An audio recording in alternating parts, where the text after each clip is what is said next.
Hey y'all, Teacher Christy here back with another Gogokid weekly update for the week of Tuesday, March 26th, 2019.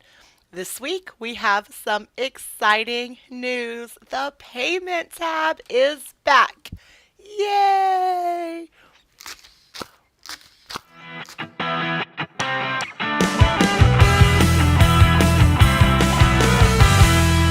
So this week we had quite a lengthy update, but a lot of it is repeat information we've already been told. The most exciting piece of information shared this week is that the payment tab is making its return in April. And the Gogokid teachers go wild. Yay! So exciting. For those of you that have been around at Gogokid for a little while, the payment tab has had a facelift and will be a bit different from what you are used to. Let's talk about the details now. First of all, it's important to note that the payment tab will only include class history beginning April 1st and forward. It will not include any information for classes taught prior to April 1st. It's also very important to know that there will now be a 5-day delay before class history is updated on the payment tab. This is for a couple of reasons. They are giving us time to submit any appeals that may need to be sent in to document reasons for teacher no-shows or cancellations, as well as a couple of built-in days for them to review that appeal. So remember, you get 48 hours in which to submit your appeal. That's the first 2 days. And then they get 3 days to review your appeal request and decide whether or not to move forward with that appeal. That's why we're going to have a 5-day delay. That way there won't be any mistakes that may need to go back and be corrected on that payment tab. So it is going to take 5 days for classes to show up under the payment tab, as well as for your credit score to be updated for each class that you teach. Now, under the payment tab, there is going to be 3 different sections: the details page, payment records, and your PayPal setting. Let's talk about the details screen first. The details screen is going to include 3 different pieces of information. The first box is going to be your class earnings, again with a 5-day delay. This is going to track your core classes and your trial classes separately, so you can keep up with those numbers there. The second middle box is for your bonuses. Here is where you'll see any type of bonus you have earned at Gogokid. This could be your enrollment bonuses for those trial conversions.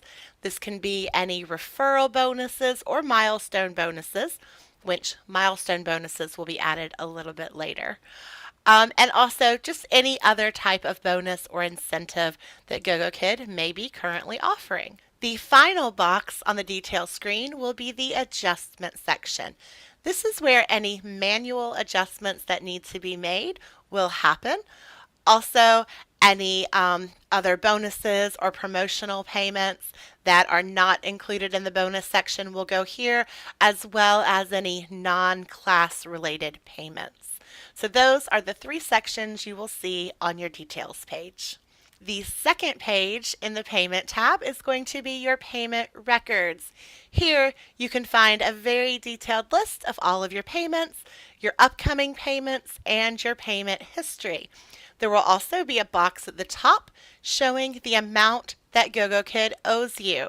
Now keep in mind, this section will include both your current month's earnings as well as any earnings from the previous month that have not been paid yet. For example, on May the 10th, in the amount owed section, you would see all of your earnings for the month of April plus your earnings for those few days in May. Now, after the April payment is processed on or before May 15th, all of those April payments will be removed from the amount owed, and only showing will be your earnings for the month of May. So keep in mind that what is showing in the amount owed box is not always going to be what your next paycheck will be. It depends on the date and whether or not your most recent paycheck has been issued or not. Once the process has been begun to issue payments, your upcoming payment amount will show in the upcoming payments section. Now keep in mind, just because it is being listed in the upcoming payment section does not mean they have already sent your payment. This means that they have begun the process of processing your payment, which can take several days from the time that they start the process until the day the funds are actually issued. They do always guarantee that payments will be issued to us on or before the 15th of each month. And then down in the payment history section, of course, you will see a listing of all of your prior payments that have been made.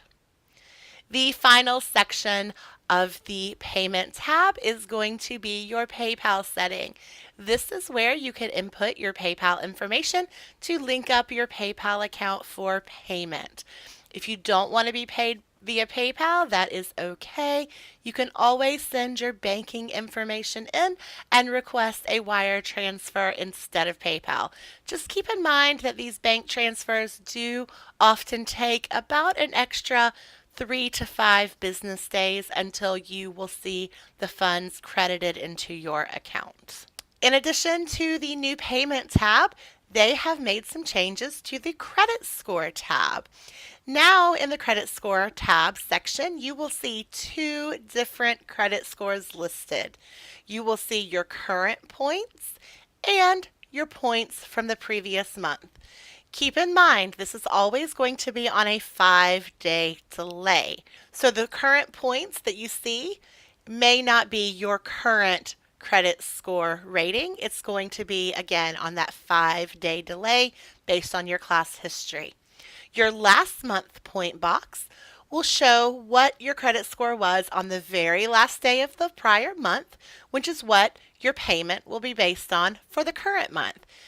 Again, there will be a 5-day delay, so you'll need to wait for the 6th of the current month to know exactly what your final credit score was in the prior month, which again will determine your current month's pay.